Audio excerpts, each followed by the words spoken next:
do I know you from somewhere? I think I met you somewhere. Do I know you from somewhere? It's a question you and I oftentimes get asked. Actually, I get asked that question quite often. I don't know why. I just am this face or something that people recognize.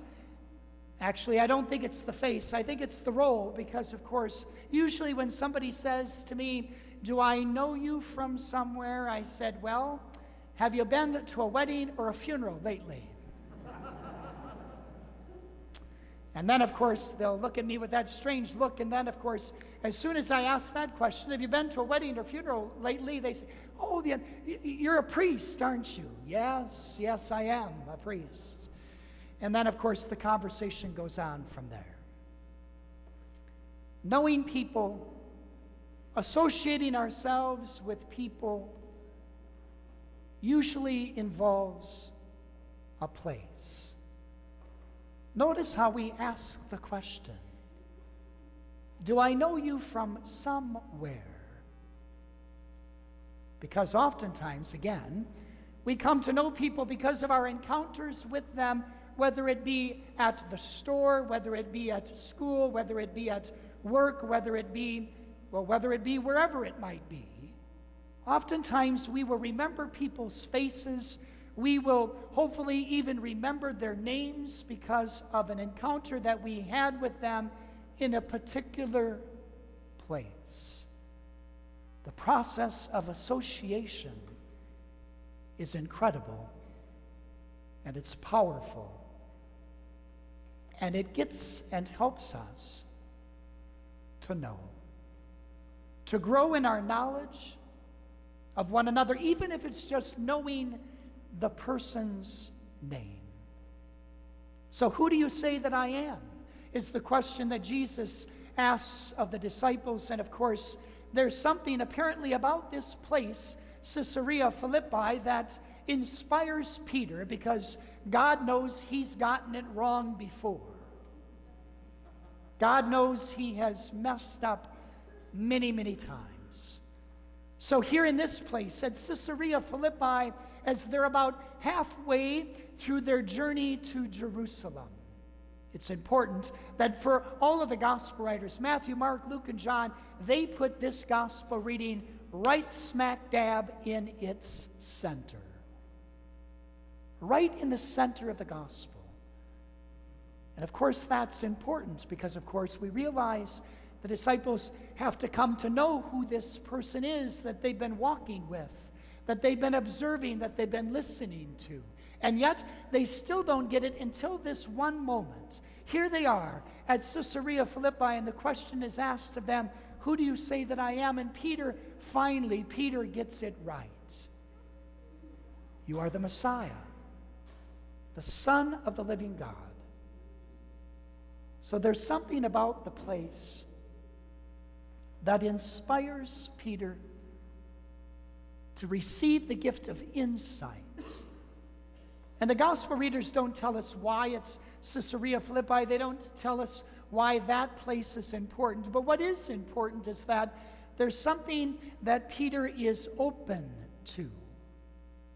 The process of associating himself with this preacher, with this once stranger that has now become a friend, that has now become a savior, that has now become his leader, that has now become the one who he not only listens to and is inspired by, but chooses to become like him.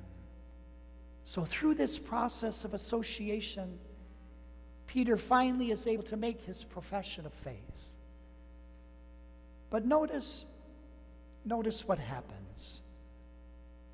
Jesus silences him as well as the disciples. Crazy, isn't it? I mean, after all, once Peter finally gets it right, Wouldn't you think that Jesus would not only applaud that, but he would want then Peter to proclaim it from the rooftops, to go and to tell everybody what Peter was finally able to figure out for himself. And yet Jesus silences Peter and the rest of the disciples. Why? Because Jesus understands that realization does not equal integration. They're two different things. Peter finally realizes who Jesus is, but he still hasn't figured it out how he will integrate that truth into his life. That will still take some time. It'll still take some more traveling along the way.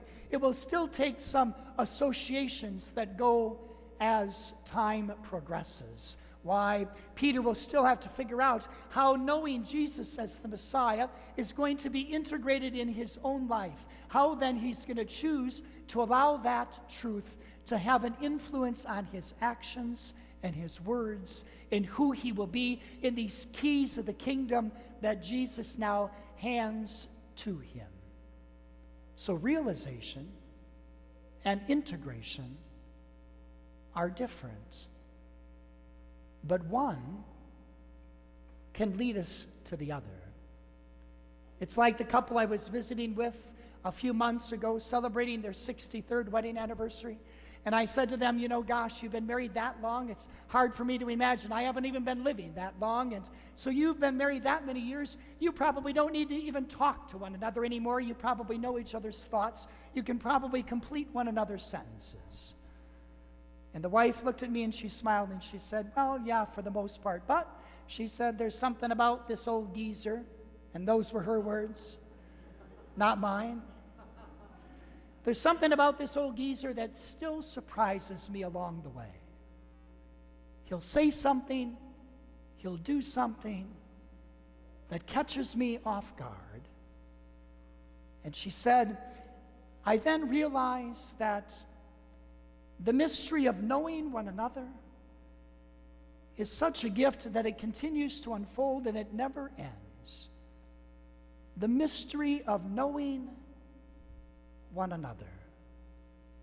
So that is the journey that you and I are on with this preacher, this Messiah. Just like with Peter and the disciples, you and I, each and every day, choose to walk with Christ. And no matter where we find ourselves, in the many places that our life leads you and I to go to, the key for you and I is to not only realize that Jesus is the Messiah, but the key is for you and I, like Peter, to have the gift of insight every once in a while, that you and I are then able to recognize the Christ who is in our midst, who makes his presence known to us through the spouse that says something or does something that takes us by surprise, to the child who's, because of their laughter, invites you and I to smile, if even but for a moment. Why? To go in whatever places we find ourselves, to encounter the stranger or the person along the way, and to be able to know, because Jesus is our Messiah and Lord,